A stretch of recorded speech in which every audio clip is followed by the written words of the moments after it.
राज्य मागासवर्ग आयोगाच्या माध्यमातून मराठा समाजाचं पुन्हा सर्वेक्षण करून जर अहवाल सकारात्मक आला आणि त्यात मराठा समाज हा सामाजिक, शैक्षणिक आणि आर्थिक मागासलेला आहे आणि ओबीसीत पात्र आहे, तर राज्य सरकारनं मराठ्यांना ओबीसीतून आरक्षण द्यावं अशी मागणी मराठा सेवा संघाचे पुरुषोत्तम खेडेकर यांनी केलेली आहे। तसंच मागणी संवैधानिक असून ओबीसी कोण, ते काय जन्माने सातबारा घेऊन आलेत का असा सवाल मराठा सेवा संघाचे अध्यक्ष पुरुषोत्तम खेडेकर यांनी केलेला आहे। म्हणजे ते कोण कोण आहे ओबीसी, काय त्यांच्या काही सातबाराचा उतारा जन्माने आले त्यांच्या नावाने थोडाच ठेवलेला असतो।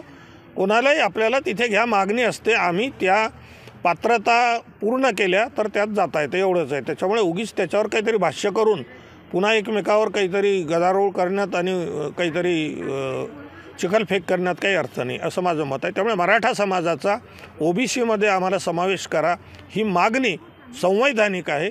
ती संवैधानिक पद्धतीने जर पूर्ण झाली तरच मराठा समाज ओबीसीत जाईल, अन्यथा नाही, हे स्पष्ट आहे। एबीपी माझा, उघडा डोळे बघा नीट।